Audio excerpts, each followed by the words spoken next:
کچھ اقوال ذرّی عطا فرمائیں۔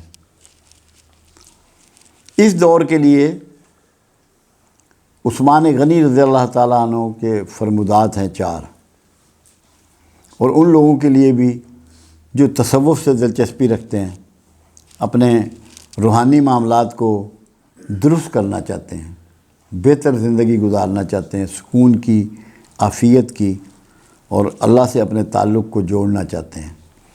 ان کا فرمان مبارک ہے، کم کھانا صحت۔ اللہ کے رسول صلی اللہ علیہ وسلم کا بھی فرمان ہے، مدینہ میں ایک شخص نے آ کے طب کی دکان کھول لی، مہینہ بھر ہو گیا، کوئی اس کے پاس گاہک ہی نہیں گیا، تو بہت سخت پریشان ہوا، رسول اللہ صلی اللہ علیہ وسلم کے پاس آیا، کہنے لگا، اللہ کے نبی، آپ نے اپنے لوگوں کو میرے پاس آنے سے کیوں منع کر دیا؟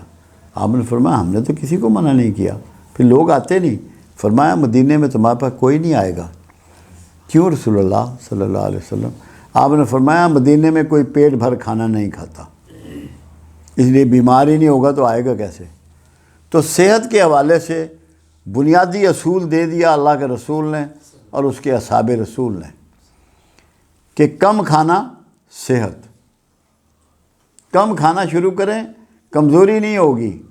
وہ عادت ہوتی ہے ہمیں جو پڑی ہوئی، ہم کہتے ہیں وہ میں تو لسا ہو گیا، کچھ نہیں ہوتا، فالتو وزن اترے گا، ڈبل چین ختم ہو جائے گی، جہاں ہڈیوں میں گیپ ہونا چاہیے گیپ آ جائے گا۔ دوسرا انہوں نے فرمایا، لوگوں سے کم ملنا جلنا عافیت۔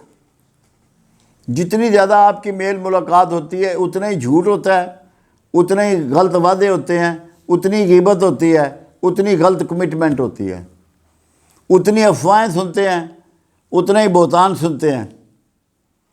تو لوگوں سے کم ملنا جلنا عافیت، بچت، عافیت میں نے بچت، تحفظ۔ اور تیسرا یہ ہے کم بولنا حکمت، کہ سب سے بڑی دانائی جو ہے وہ خاموش رہنے میں ہے۔ اور خاموش رہنا کس کی سنت ہے؟ پروردگار عالم کی۔ موسیٰ علیہ السلام سے بولا اور یا پھر رسول اللہ صلی اللہ علیہ وسلم سے گفتگو فرمائی، باقی فزیکلی آپ نے کبھی کوئی آواز نہیں سنی۔ تو اللہ کی اس سنت پہ عمل جو کرے گا وہ انتہائی درجے پہ صاحب حکمت ہو جائے گا اور محفوظ ہو جائے گا، گناہوں سے بچ جائے گا، جھوٹ سے بچ جائے گا، تہمت سے بچ جائے گا، غیبت سے بچ جائے گا۔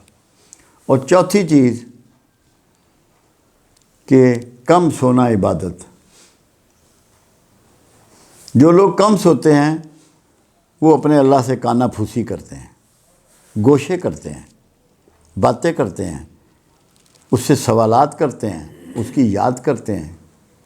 اور جو سو رہا ہے اسے تو پتہ ہی کچھ نہیں ہے کہ راتوں کو کیا ہوتا ہے۔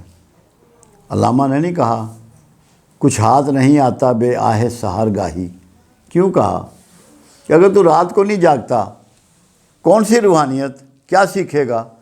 اللہ نے اپنے رسول کو کیا کہا، رسول اللہ صلی اللہ علیہ وسلم کو، کیا محمد صلی اللہ علیہ وسلم رات کو ایک پیر اٹھا کر، دو پیر اٹھا کر، دن میں تو شور ہوتا ہے، دن میں تو آوازیں ہوتی ہیں، تجھے بہت سے کام ہوتے ہیں، یعنی کہ مجھ سے تنہائی میں بات کیا کر۔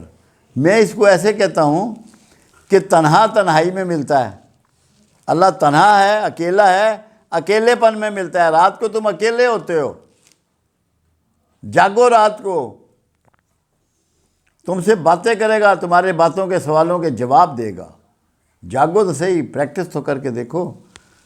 لوگ کہتے ہیں ہمیں روحانیت مل جائے، اللہ مل جائے، اور کھاتے ہیں تن کے اور سوتے ہیں رج کے، اور چاہتے یہ ہیں کہ اللہ مل جائے، شہادت چاہتے ہیں بغیر جد و جہد کیے، بغیر جہاد کیے۔ ایسے تو نہیں ہوتا۔ اس لیے یہ معمولی سے اقوال ذرّی میں نے بیان کیا، اقوال ذرّی تو بھرے پڑے ہیں، روز بھی ہر محفل میں بیان ہو سکتے ہیں۔ یہ چند ہیں وہ جو اگر آپ لوگ چاہیں تو آپ کی زندگی بدل سکتی ہے، تبدیلی آ سکتی ہے آپ میں۔